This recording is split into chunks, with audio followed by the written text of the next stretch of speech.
ಜ್ಯೋತಿರ್ಲಿಂಗ ಇದು ಸರ್ವೋತ್ತಮ ಶಿವನ ಭಕ್ತಿಯ ಪ್ರಾತಿನಿಧ್ಯವಾಗಿದೆ. ಜ್ಯೋತಿರ್ಲಿಂಗ ಎಂದರೆ ಸರ್ವಶಕ್ತ ಶಿವನ ಕಾಂತಿಯ ಚಿಹ್ನೆ. ಶಿವನ 12 ಜ್ಯೋತಿರ್ಲಿಂಗಗಳಿಗೆ ಭೇಟಿ ನೀಡುವುದರಿಂದ ಪರಶಿವನ ಆಶೀರ್ವಾದ ನಮ್ಮ ಮೇಲೆ ಇರುತ್ತದೆ ಎಂದು ನಂಬಲಾಗಿದೆ. ಹಾಗಾದರೆ ಈ ಜ್ಯೋತಿರ್ಲಿಂಗಗಳು ಎಲ್ಲೆಲ್ಲಿವೆ ಎನ್ನುವುದನ್ನು ನೋಡೋಣ. ಸೋಮನಾಥ ಜ್ಯೋತಿರ್ಲಿಂಗ, ಗುಜರಾತ್. ಸೋಮನಾಥ ಜ್ಯೋತಿರ್ಲಿಂಗವು ಗುಜರಾತ್, ಸೌರಾಷ್ಟ್ರ ಪ್ರಾಂತ್ಯದ ಪ್ರವಾಸ ಪ್ರದೇಶದಲ್ಲಿದೆ. ಇನ್ನು ಇದೇ ಸ್ಥಳದಲ್ಲಿ ಯದುವಂಶಕ್ಕೆ ಕೊನೆಗಾಣಿಸಿದ ನಂತರ ಭಗವಾನ್ ಶ್ರೀಕೃಷ್ಣನು ಮೋಕ್ಷವನ್ನು ಪಡೆದಿದ್ದಾನೆ ಎಂದು ಹೇಳಲಾಗುತ್ತದೆ.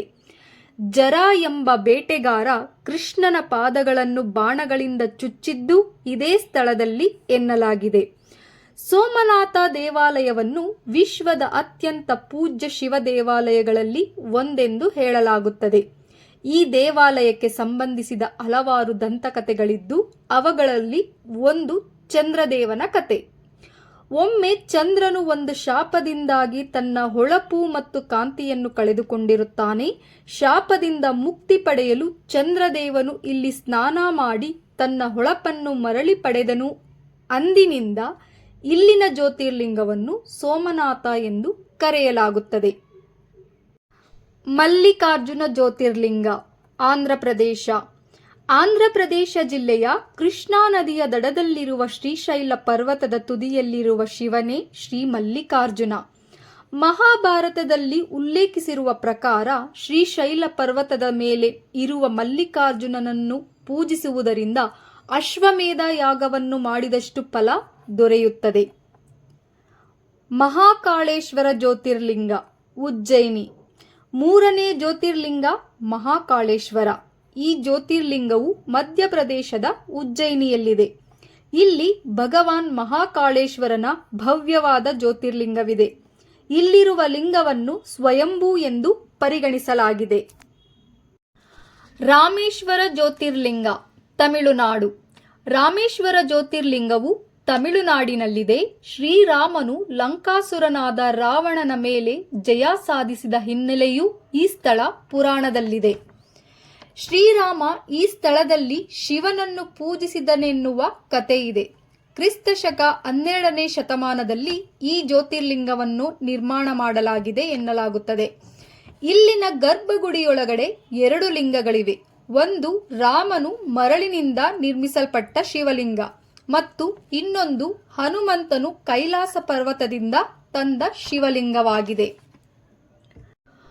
ಓಂಕಾರೇಶ್ವರ ಜ್ಯೋತಿರ್ಲಿಂಗ, ಮಧ್ಯಪ್ರದೇಶ. ಖಾಂಡ್ವಾದಲ್ಲಿರುವ ಓಂಕಾರೇಶ್ವರ ದೇವಸ್ಥಾನವು ಶಿವನಿಗೆ ಅರ್ಪಿತವಾದ ಭಾರತದ ಅತ್ಯಂತ ಪೂಜ್ಯ ಸ್ಥಳಗಳಲ್ಲಿ ಒಂದು. ನರ್ಮದಾ ನದಿಯಿಂದ ಮಂದಾತ ಎಂಬ ದ್ವೀಪದಲ್ಲಿ ಸ್ಥಾಪಿಸಲಾಗಿರುವ ಇಲ್ಲಿನ ಲಿಂಗದ ಆಕಾರವು ಓಂನಂತೆ ಕಾಣುತ್ತದೆ. ಕೇದಾರನಾಥ ಜ್ಯೋತಿರ್ಲಿಂಗ, ಉತ್ತರಾಖಂಡ್. ಭಾರತದ ಕೇದಾರನಾಥವು ಉತ್ತರಾಖಂಡ್ನ ರುದ್ರಪ್ರಯಾಗದಲ್ಲಿದೆ. ಶಿವನನ್ನು ಪ್ರಾರ್ಥಿಸಲು ದೇಶಾದ್ಯಂತ ಭಕ್ತರು ಇಲ್ಲಿಗೆ ಭೇಟಿ ನೀಡುತ್ತಾರೆ. ಈ ಪ್ರಯಾಣ ಅತ್ಯಂತ ಕಷ್ಟಕರವಾದ ಪ್ರಯಾಣ ಎಂದು ಹೇಳಲಾಗುತ್ತದೆ.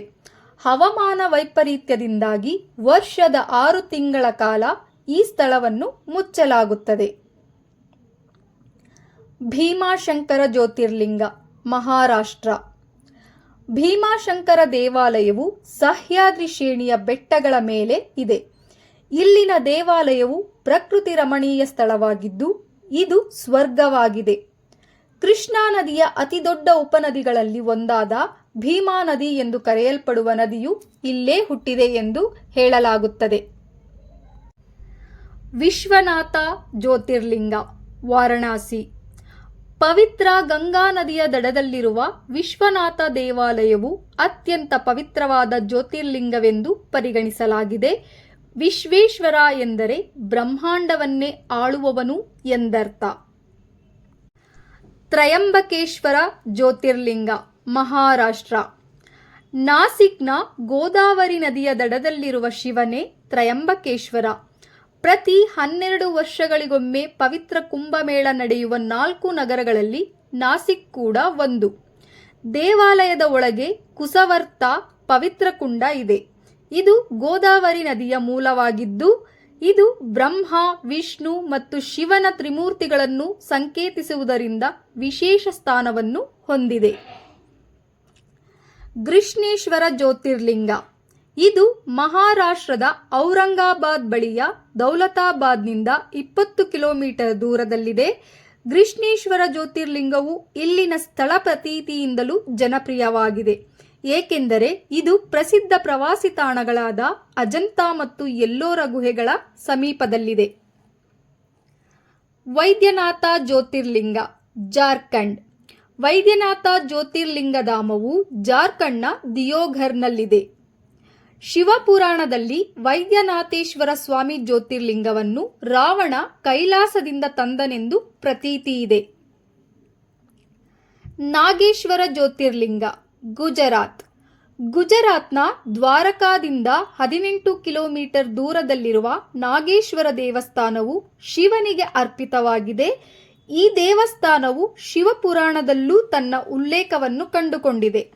ನಾಗೇಶ್ವರ ರೂಪದಲ್ಲಿರುವ ಶಿವ ಒಮ್ಮೆ ದಾರುಕ ಎಂಬ ರಾಕ್ಷಸನನ್ನು ಮತ್ತು ಅವನ ಸೈನ್ಯವನ್ನು ಸೋಲಿಸಿ ತನ್ನ ಭಕ್ತರಲ್ಲಿ ಒಬ್ಬಳಾದ ಸುಪ್ರಿಯಾಳನ್ನು ರಕ್ಷಿಸಿದನು ಎಂಬುದರ ಕುರಿತು ಪಠ್ಯದಲ್ಲಿ ಉಲ್ಲೇಖಿಸಲಾಗಿದೆ.